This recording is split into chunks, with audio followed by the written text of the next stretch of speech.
Welcome to the True Blue Riffcast, the #1 RiffTrax podcast in the world. I am superfan Jeremy. See, I remembered my name this time. And I am joined, as always, by... Superfan Dave, Area 51 Chadwick, a.k.a. Sugar Ray Dodge. God, you too, huh? Well, you know what? I went down there this weekend, and there was, no one else there. I was just like, guys, we all said, I thought they couldn't stop all of us. WTF. That was our new theme song, by the way. Rock Till You Die by Songwriter X and the Skeleton Band. You can check out the full version of that song and all their other songs over on YouTube. Just search for Songwriter X and the Skeleton Band, or click on the link that's right there in the episode description of whatever platform you're listening to us on. How was your week, Dave? Yes. It was, I just said that I went to Area 51. Oh, that's right. That totally wasn't a lie. To see all the aliens, because, wow, what a bust that turned out. Yeah, I think they said there was, a total of, 75-ish people there. That's it. That's crazy. Yeah. One person got arrested for, peeing, your public urination. And that's it. Nothing else happened. So basically everybody was just full of crap. Well, yeah, it's the internet, Dave. Yeah. Nobody went. Everybody chickened out. They didn't want to get arrested or shot, I guess. I can't imagine, yeah. Anyway, let's move right on into some headlines. Headlines. Another reminder for you that RiffTrax now has a Patreon. Head on over to patreon.com/RiffTrax to sign up. If you do it, I think I misspoke last week because I said until September 30th, but it seems that it's within the first 30 days of the whole Patreon thing to become a founding Traxian. Make sure you get over and do that if you want that extra little achievement on RiffTrax.com. Maybe, just maybe, it'll get you a little bit closer to the officially #1 ranked RiffTrax fan in the world, me. Okay. Okay, whatever. Moving on. But it's officially me, Dave. I lead everybody. No, in reality, points. It's me. Well, Sony stirred up the ire of fanboys everywhere by talking about remaking a beloved film, The Princess Bride. Is that the one where Columbo and Kevin from the Wonder Years are reading a book about the First Lady from House of Cards and the guy from Bram Stoker's Dracula, and they fall in love and he becomes a pirate, and then Andre the Giant shows up for a little bit, and then the movie's over? Yeah, that's pretty much it, Dave. Yeah. But, this led us to have a little bit of a discussion about this, and I get people getting upset because I used to be one of those people who would get really angry for no reason when they announced a remake of something, regardless of if it looked good or if it looked terrible. But everybody always brings up the whole "you're ruining my childhood" argument. And that's just not the case, guys. They're not touching the original movie. They're making something completely different. The original will still be there. It will still be there for you to love and watch as much as you want. It's not like they have a time machine or, it's George Lucas messing around with the Star Wars movies. I think a lot of it also has to do with, it's also part of the whole outrage culture. I mean, yeah. We saw it with, and it's just it just seems like a really, really crappy time to be in fandoms here lately. And I don't know when it began, but I know when it started to intensify.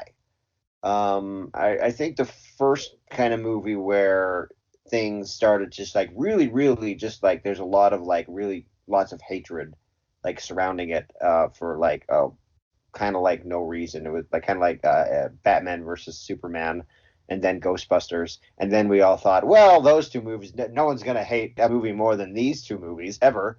And then The Last Jedi came around, and I just think that people are looking for reasons to get angry, at the drop of a hat over nothing. These were just rumors that Sony was going to remake The Princess Bride.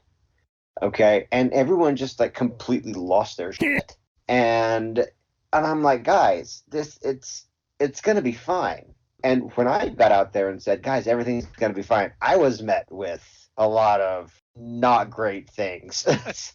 I don't know what it is, but I think that just like as like a fandom culture, I just think this kind of stuff needs to stop eventually because it's not healthy. And I don't know. I think we can be better. We just got to stop this. It's terrible. Fandoms are supposed to be fun. Yeah. You're supposed to be, a part of a larger group who enjoys the same things. And, with people acting this way and how they did with, The Last Jedi and Ghostbusters and stuff, it makes you not want to associate with other people who enjoy the same things. You're cutting yourself off because you don't want to meet these people. Right. Yeah, no, the thing is like I recently kind of disassociated myself with, I'm not going to say what fandom it was, but I kind of disassociated myself from a certain aspect of a fandom where I'm just like, okay, and it's exactly what we're talking about. It was a big thing about disagreement in terms of quality of something. Yeah. And it just became toxic. It literally broke the fandom. And I'm just like, oh, okay, guys, I'm out. And you see that spreading. It's not new, but it's definitely intensified, I would say, over the past 3 years. Let's take a look now at the weekend box office. We have 3 brand new movies in the top 3 spots this week. I didn't even realize they were doing a movie of this first one. Downton Abbey got a movie. Made $31 million. What? Yeah. That's weird. Ad Astra, the new sci-fi movie from Fox, brought us just over 19 million. Rambo: Last Blood brought in just over 19 million. How's that not number 1? More people were interested in Downton Abbey, I guess.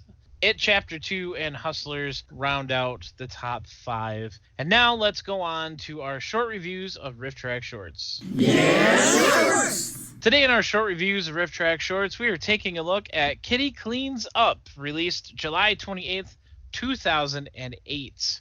Ooh, oldie but goodie. Kitty Cleans Up is a short narrated by what sounds like the same middle-aged woman that they used to dub over Debbie in Manos: The Hands of Fate. I'm not even. It sounds almost exactly like the same person. Oh no, the little doggy.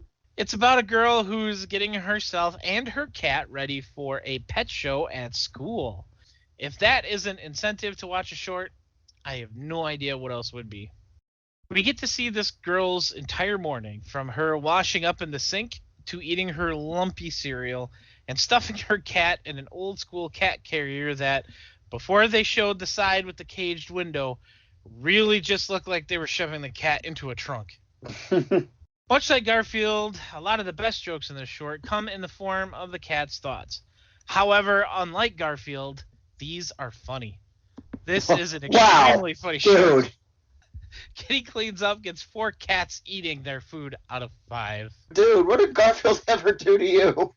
I honestly forgot I had that line in there until I was reading it just now. Let's move on now from our I can't even get this out. From our shorts to our not so shorts, and take a look at our first VOD of the week. It's a new release from our RiffTrax friends, Matthew J. Elliot and Ian Potter. Adam Age Vampire. Guys, there's no vampire. It has nothing to do with vampires. It's a really weird title. Like, the closest it could be, it's just like, it's basically about people with messed up faces. Adam Age Messed Up Faces. Yeah, that doesn't really work. No, it really doesn't, no. It's a foreign language film, another one of them. But it was actually made in a foreign language. Yeah, that's a rarity, like a foreign language film that was actually made in a foreign language these days. It was filmed in 1960. I think it's also fair to point out that I'm really glad that this one, because Adam Age Vampire is actually something that is kind of like well known around like certain B-movie buffs, you know, kind of like these awful Facebook groups that we used to be part of.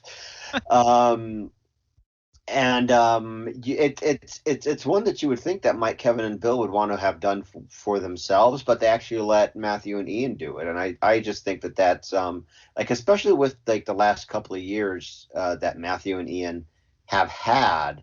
I mean, like, they've really stepped up to the plate, and I think that, in addition to Matthew doing a riff with Bridget a couple of months back. Which was great, by the way. Yeah, which is that's still awesome. That's still one of the best RiffTrax presents that they've ever done.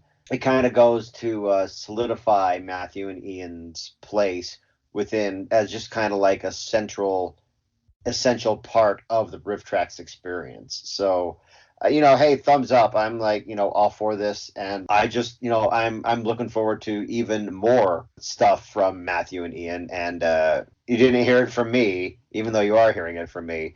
We're probably going to be seeing a lot more of them in the future. So, I mean, I'm all for that. I'm very excited about that. Same. I really enjoy listening to these guys and getting a different perspective on movie riffs. It's kind of a breath of fresh air, if you will. Oh, yes, absolutely. I mean, all the RiffTrax presents teams do. Now, if we can just get Connor and Sean to do a full-length riff, or at least a short of their own, but, we'll save that for another day. That would be quite fun. But right now, we are talking about Matthew and Ian and Atom Age Vampires. So tell us a little bit about the movie, Dave. It's weird. It was that good, huh? Yeah, no, yeah, it was... The movie is basically about beauty. It's about the superficiality of how we like this is the message the movie's trying to portray, is that it's bad and wrong to put so much into like how we look, and like that's just like basically the central theme. How that translates over to being in vampires never manifests itself, or it being an Atom Age at all. But the thing is, with this, it should be noted, a couple of things should be noted about this version of the movie, is that there's about 40 minutes taken out of this version of Atom Age Vampire. The theatrical run is 105 minutes. This version that we have is like less than 70. Yeah, when they brought it over to the United States, it was originally chopped down to 87 minutes. And most of the public domain copies are right around 70 minutes long. Right, so we're not getting all of it, and you can kind of tell, you can tell in the riff that, the guys are very confused as to be like, what's going on? Because, like, we're missing so much out of the movie that it's, like, very noticeable that we don't have all the information. But the real question here is, would it be any better of a movie were that footage involved? And I think the obvious answer is hell no.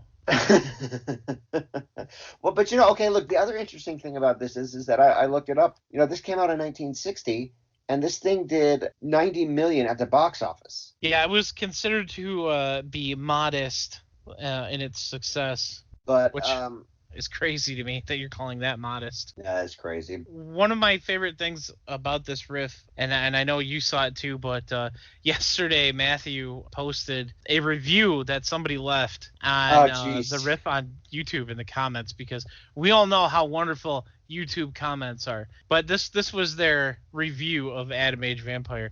They talk too fast. I don't like rapping. What? That doesn't make...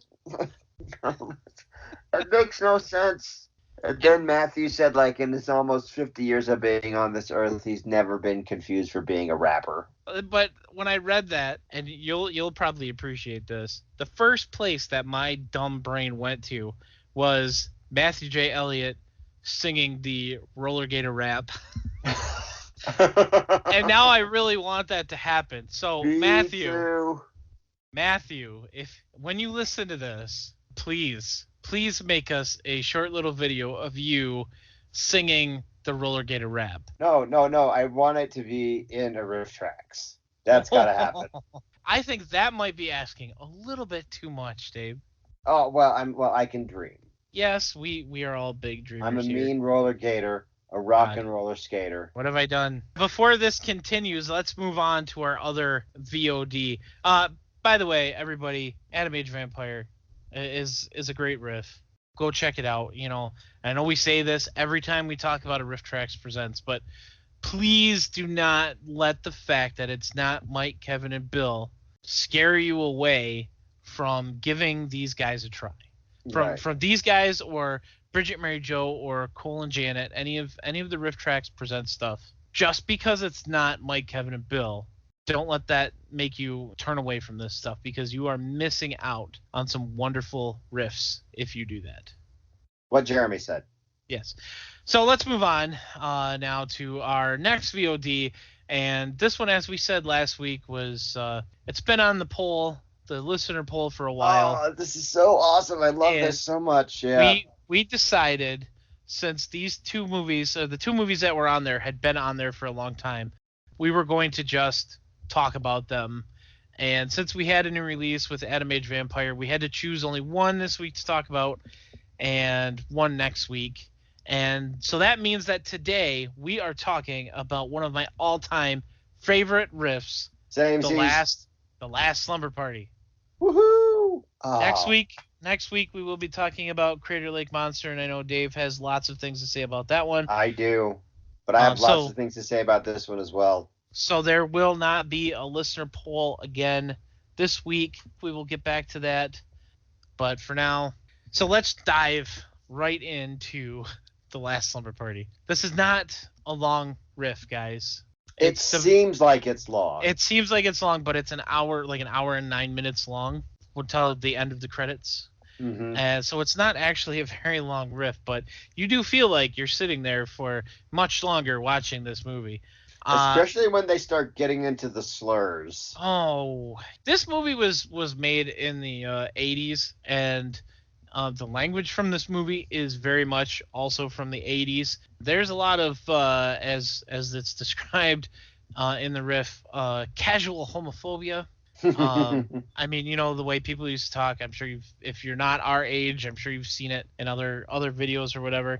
So be forewarned about that. If that's something that's going to, you know, if that's like a really bad thing, a sore spot for you, then you should probably stay away from this one. We're kind of inoculated to it a little bit because it's just like when we grew up. I mean, that doesn't make it a great thing, but you know, it's just like the way that people talked back then, and but even looking back on it now that like those kinds of things aren't really said in polite society anymore, hearing it again, just being it so brazen and so just like out there, it is a little bit of a shock. Like, whoa. It's yeah. Like, oh, it's like that. Okay, I remember this. It's a little jarring to hear it. As many times as I've watched this riff, I still I kind of cringe a little bit every time it comes out of their mouths. Like, I can't.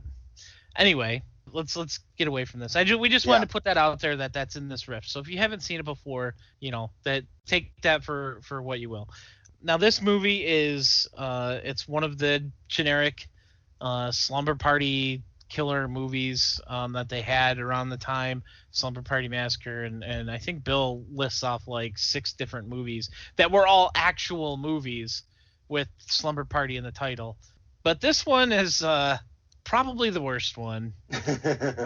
This movie is a terrible little film about the last slumber party, of course, for a group of girls who just got out of school for the year, I think. Like, I don't know if they actually graduated, because there wasn't any sort of a ceremony or anything. I don't think they did. Yeah. The thing is, the movie starts out with them in class, but then it's just it just happens to be the last day of school. But that's not how the last day of school is. It's just there's no excitement of it being the last. Everyone's just kind of hanging out like it's any day of the school year. Yeah, and a little bit later on in the movie, even one of the characters asks one of the girls' fathers about taking his daughter to the dance, but if school's out, there's not going to be any dances. Yeah. Anyway, maybe they had to take correspondence classes over the summer in order to get their diplomas. I don't know. They're all morons. Yes. Oh, they are definitely all very, very stupid. They have a slumber party, and then a mental patient who had a lobotomy from at a nearby hospital comes to the house to kill them all. And it turns out that one of the girls, her dad, is the doctor who had been operating on this guy, who was known to be a very violent individual. And Yeah, he runs around with a scalpel, and And just kind of like puts blood on everybody's neck with yes, it. he draws blood on their throats. But yeah, it's this movie. This movie really has some pathetic special effects. Like even for a low budget movie, they're most of the time when the guy runs his scalpel across the neck, which he does very slowly and gently, um, the blood doesn't start coming out of the scalpel until it's halfway past the neck. Like one half doesn't have any blood whatsoever. Half my neck, my favorite half too. It's got acting just as bad as the practical effects, a rockin' 80s hairband soundtrack, and an ending that would make M. Night Shyamalan's head spin. Yeah, let's talk about that for This a second. I feel like that's something that we need to talk about at this length. movie this movie has what I like to call a double twisty. And it's actually more than that, because we get almost as many endings to Last Slumber Party as there are in Lord of the Rings: Return of the King. Just when you think it's done, it starts back up again, and then just when you think it's done, it starts back up again. Yeah, I think that's 3 dream sequences. I think, but the thing is that the sequences, the dreams are never explained. It's never as like what's real and what's not was never established. It's just be like, but the thing is like it's fine because we're all ready for the movie to be over by the time that like I think was like the 3rd, wasn't it 3? It's like I think it's 3 or 4. Well, because we get one dream sequence about 2/3 of the way through the movie where Chris, she falls asleep at the party and she has a dream that everybody's being murdered, and they're all asking her to help them, and then she wakes up and of course people are being murdered. And she starts discovering this after she woke up from her dream, and then she's the last person alive until she goes outside and she sees the dad doctor floating in the pool, and then the killer sneaks up behind her in the pool and kills her, very gently slices her neck, and then we get a freeze frame of her standing there holding her neck in surprise, and then she wakes up in her own bed at home. I think the word you're looking for is hello. Yeah, she calls her friend, the person who at the house that they were at in the dream, the Sicklers. Yeah, and the two other girls that were at the party in the dream went to the house for real, and you see the killer slip in the door. And that's broad daylight. He just slips right by the girl. Like he's not even totally behind her. It's kind of just like off to the side a little bit. Yeah, but dude, no, but no, really, Lobotomy Guy is one of my favorite all-time villains in all of RiffTrax. Because he has such a great look, you know. Here's the thing about Last Slumber, is that it was the 3rd of what I like to call the Girls Be Getting Dead trilogy of 2014. First, I started off with Terror at 10 Killer, which it's standard, kill girl fare. Then they had Terror at 10 Killer was released along with The Last Slumber Party as a double feature on DVD. Oh, that makes a lot of sense. That's probably why they have the rights to both of them. And then a couple weeks, months, whatever later, they released another one called Sisters of Death, which actually is a step up from Terror at 10 Killer because it has a lot of unique visuals. It has a lot of cool, like quirky characters in it, and it's just like weird and unique in a way that Terror at 10 Killer wasn't. And then a couple months later, we get The Last Slumber Party, which I think is just like the ultimate of like the culmination of what we've been working towards through these movies. Just everything about it is just awesome, from like the main character to all the weird decisions that they made with the story, to all the supporting characters, and how terrible the acting is, and just I just love everything about The Last Slumber Party so much. It's like one of those riffs where I just be like, I watch it again immediately after it's over. I did exactly the same thing.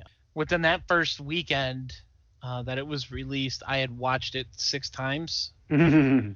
because I just couldn't believe what I was seeing, for one thing, like that this was an actual movie. Like how did this get released even?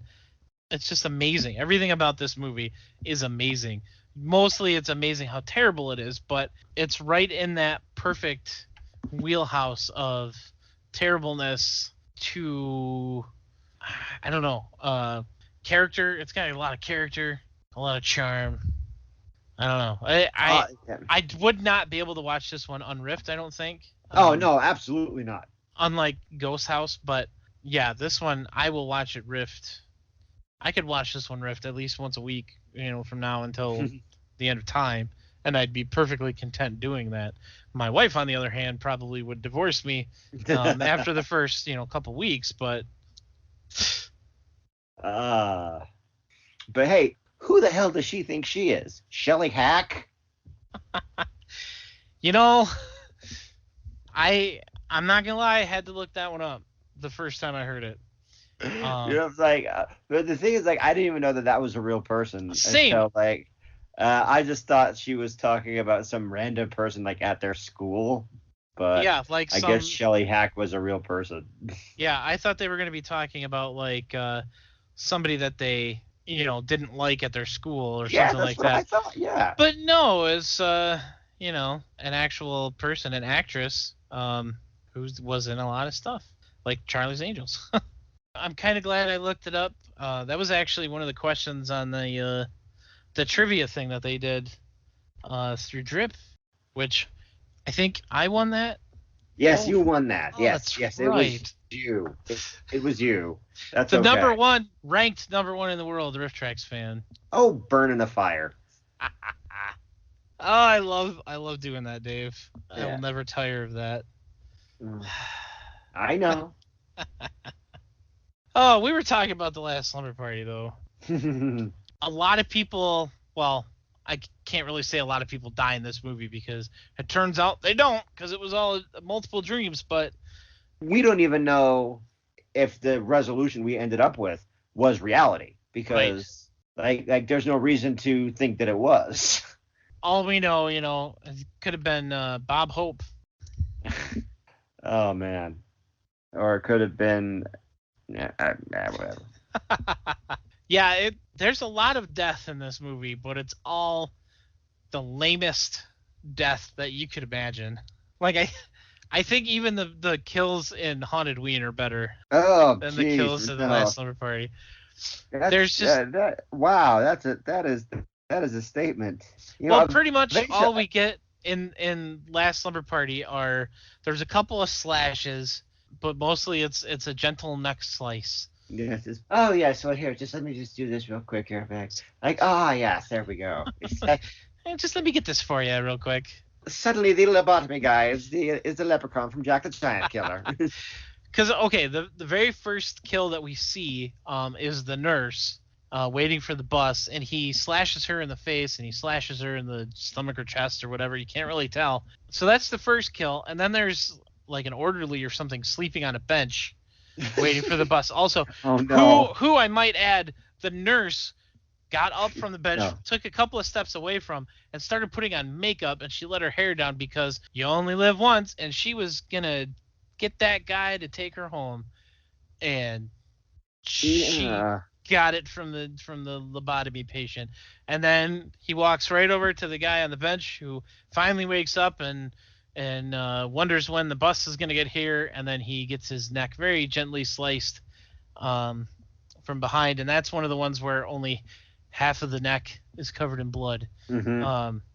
And yeah, it only goes downhill from there. And then all the can we also now, here in the year 2019, there's a lot of talk about, and I hate this term, but there's a lot of talk about toxic masculinity in 2019. I have to say that in this movie, the teenage males that are in this film, like, I think this movie hates men. Like, and I'm not trying to be like somebody who I don't even want to get into it. I'm not trying to sound like a men's right activist or something like that. you would have to think that the way that men are portrayed, from the idiot doctor to all the idiot males in this, like all the boyfriends are all just dumb as rocks. Well, to be fair, that's everybody in this movie. Yeah, that is true. Yeah. The girls, they're either talking about rustling up some menfolk. I kid you not, that line is used twice in the movie. Or trying to get high now that they're totally drunk because the alcohol is boring now. Yeah. Oh, also. Oh, or they're, once the guys finally show up, they're trying to jump right in bed with them. Yeah, and they're just like, they're idiots. I will tell you the most disgusting line in this movie, at least for me, when the second couple goes to get into bed together. The girl goes into the bathroom to freshen up a little bit, and the guy decides he's going to yell out, "Don't forget the phone, dearie." That for me, that is my grossest line of the movie. Oh, I forgot. There's not a shower scene in this movie, but a shower curtain scene in this movie. Yeah, well, it's kind of a shower scene. I mean, the girl's in there, you see her head, when she's washing, and they mostly focus on the football jersey that's hanging over the shower rod. Yeah. And then she comes out, and I think it's probably one of my favorite Mike riffs ever. When she comes out of the shower, main character comes out and it's like, "Tommy," and then Mike goes, "I'm ready for my sex." Yeah, that's there's a lot of really good riffs. There is one line, which pretty much the very last spoken line you hear from any of the guys over the credits, that Bill blurts out, and it kind of goes back to what we were talking about at the beginning of this segment with the casual homophobia. Of course, he's not doing it in that sense. He's doing it to mock the movie. But just be forewarned about that one, because it's pretty funny. It's funny, but it's shocking, but it's funny. Oh man, there's so much that I love about this movie. I would say for me, this is definitely top 10. I mean, I don't know if I would say top 5, but it's top 10, definitely. I mean, if I were to, it might be number 1, 2, or 3 of like deep cuts that have been like forgotten or like underrated classics or things like that. I kind of think that they kind of missed. In fact, this is I sometimes talk about the interactions that I've had with Mike Nelson a little bit on Twitter and stuff like that, because I'm a huge fan. I have to do that. Yeah. When Roller Gator was released, there was a joke about the swamp farmer, his middle name being Beauregard, and Mike Nelson made a tweet about the swamp farmer's middle name being, or not his middle name, but his name being Beauregard. Yeah. And then I added him back, and I was like, well, of course the swamp farmer's, or his name is Beauregard. Like, what did you think it was? Shelley Hack? And Mike retweeted that, so I thought that was pretty good. Yeah, the last time I tried to sit down and make a top 10, it was about 3 years ago, and this was in the top 3 at that point. I think if I were to sit down and redo my top 10, and you know what, I'm gonna do that. I'm gonna do that, and we're gonna talk about it on the podcast. The two of us will we'll make our top 10 lists, our current top 10 lists. Yeah. And we'll discuss that a little bit. But now this is still definitely in the top 10, easy. I'm not sure where it would be on the list because there's been a few doozies that have been released. Yeah. Since A Talking Cat. Yeah, A Talking Cat is definitely up there. Psychotronic Man, definitely up there. Psychotronic Man. But I remember the last time I did my top 10. I have a distinct memory of Last Slumber being number 9. So it's definitely in the top 10. I don't know if it would. I think it's definitely still in the top 10, but I'm not sure. It might have, I don't know. I'd have to redo it. But as you can see, we have had many, many talk words to say about the Last Slumber Party. but it's definitely worth the $10 to go get it at RiffTrax.com. Yes, very, very much worth the $10. I highly recommend you go, if you haven't watched it, go buy it right now. Just go, as soon as we're done talking, go over to RiffTrax.com and buy The Last Slumber Party. Do it. Now. And welcome back from the edit, folks. Welcome back from the edit. Again. It's a double edit. It's a yeah, rare, you guys, double edit. You guys didn't catch because, it's just like the double twisty ending for Last Slumber Party. It's a double edit on the Riffcast.